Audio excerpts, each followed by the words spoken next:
Good morning. ঠান্ডা কনকনে সকালে আপনাদেরকে সকলকে স্বাগত জানাই বঙ্গপ্রবাসী নতুন একটা ব্লগে। তো প্রচণ্ড ঠান্ডা, বাইরে কিছু দেখা যাচ্ছে না। আপনাদেরকে আবার জানলাটা খুলে দেখায়, প্রচণ্ড কুয়াশা সকাল থেকে। মানে এই পাড়ের কেউ যদি দাঁড়ায় তাকে দেখা যাবে না, ইভেন মাকেও পুকুর পাড়ে দেখা যাচ্ছে না। মা পুকুর পাড়ে গেছে, দেখা যাচ্ছে না মাকে, এতটাই কুয়াশা পড়েছে সাংঘাতিক পরিমাণে।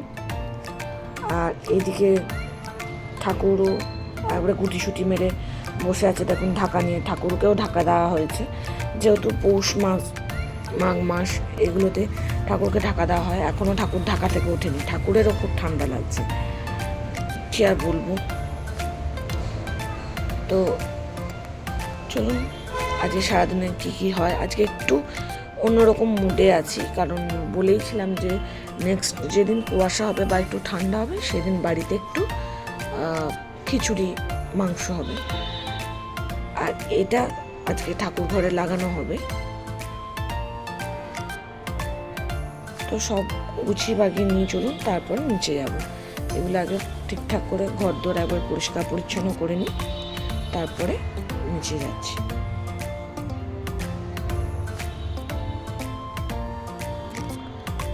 তো দেখুন আমার সমস্ত কাজ কমপ্লিট। মা এদিকে ঠাকুরকে এবার শীতের বেলা তুলছে যে ঠাকুর উঠে পড়ো, আর তোমাকে ঘুমিয়ে লাভ নেই, তুমি এবার ঝটপট করে উঠে পড়ো। ঠাকুরও উঠে পড়েছে, একবারে ফ্রেশ হয়ে নিয়েছে। মা একবারে ঠাকুর ঘর মুছে চলে গেছে, এবার এসে মা পুজো সারবে।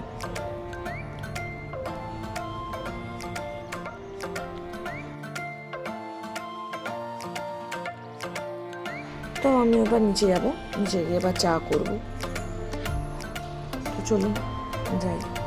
মানে দরজাটাও খুলিনি, নিচে যে সদর দরজা সেটাও খুলিনি, কারণ এতটা পরিমাণে কুয়াশা ঢুকছে।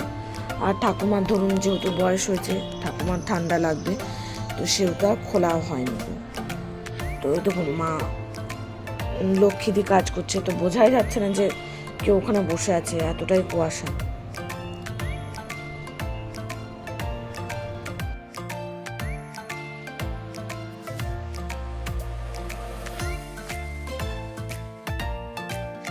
তো আমি চা বসাতে দিয়েছি, আমার আর মায়ের দুধ চা, আর বাকিদের সব লাল চা। মা আর আমি চা খেয়ে নেবো। আর এদিকে ঠাকুমায়ের যে সাবু মাখা হয়, ঠাকুমা এবার সাবু ঘাটাটা খাবে। এটাতে মা সকালবেলায় করে রেখে দেয়, চিনি দিয়ে একটু নুন দিয়ে মা এটাকে ভালো করে রেডি করে। আর আরেকজন খাবে হচ্ছে লাল চা, তার লাল চা রেডি হচ্ছে। ঠাকুমা যথারীতি সবজি কাটতে বসে গেছে, সকালবেলায় ঠাকুমার নিজের ডিউটি পালন করতে বসে পড়েছে। আর আমিও আমার কাজে লেগে পড়েছি। তো প্রথমে একটু ভাজাভুজিগুলো করে নেব, বেগুন ভাজা, আলু ভাজা। খিচুড়িতে আমার কিছু লাগুক আর না লাগুক আমার কিছু দরকার পড়ে না, মাছ মাংস হলে ঠিক আছে, না হলে কোনো অসুবিধা নেই। কিন্তু আমার আলু ভাজা, বেগুন ভাজা এগুলো মাস্ট দরকার পড়ে, না হলে আমি খিচুড়ি আমার অসম্পূর্ণ। আর এদিকে গতকালের তোলা ছিল বক ফুল, তো বক ফুলটাও বড়া করে নিচ্ছি বেসন দিয়ে, যাতে কেউ মুড়ি খেতে পারে, কেউ ভাত খিচুড়ি দিয়েও খেতে পারে, যার যেমন হবে। আর এদিকে আমার আলু ভাজাও হয়ে গেছে। এবার করবো হচ্ছে খিচুড়ির আসল মশলা, এগুলোকে একবার কষে নিতে হবে, আগে ভেজে নেব, তারপরে মশলাটা রেডি করব।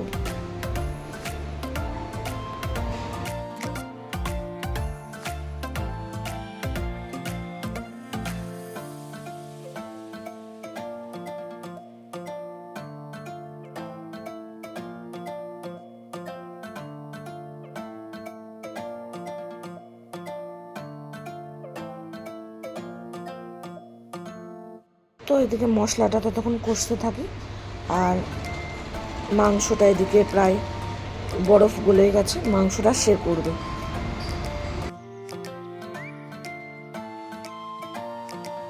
তো তার ডিপার্টমেন্টে মাংস।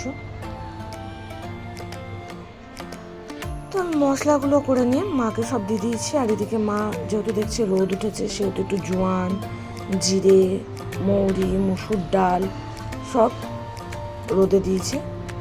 আর এইখানে বসে রান্না করার মজাটাই আলাদা শীতকালে বেসিক্যালি, কারণ প্রচণ্ড জায়গাটা গরম থাকে। মানে আমরা স্নান করে আমরা এখানে চুপচাপ বসে থাকি যাতে আমাদের গরম মানে সেই ঠান্ডাটা ফিল না হয়। ছাদেও এসেছি কাপড় মেলতে, ছাদেও রোদটা একটু ভালো লাগছে। আর এখানে দেওয়া হয়েছে কি বলুন তো দেখি, কি রোদে দিয়েছে, ঠিকই ধরেছেন, আমলকি দেওয়া হয়েছে। আর এটা দেওয়া হয়েছে কয়েদ বেল মাখা। কার কার কয়েদ বেল মাখা ভালো লাগে একটু বলবেন। আমরা এটাকে এই কয়েদ বেল শুকি করে রাখবো, যাতে অনেক সময় কি হয় খাই প্লাস এটা শুকি করে রাখা হয়। তো গরম গরম মাংস হাতের সামনে চলে এসছে, এটা আবার খাবো। আর সাথে করছি হচ্ছে ড্রাইং, আর এটাও টেস্ট করাতে নিয়ে এসছে যে মা কেমন রান্না করেছে একটু খেয়ে দেখো। মানে সব রকমই চলছে আর কি। তো চলুন আজকের মতন ব্লগটা এখানেই শেষ করছি, কারণ এবার আমরা খেতে যাব। আর সারাদিন কী করব জানি না, এখন গরম গরম খিচুড়ির ওপর আমাদের ফোকাস করতে হবে, সাথে ভাজাভুজি সব আছে। আর টেবিলে বসেছে আমি আর বাবা।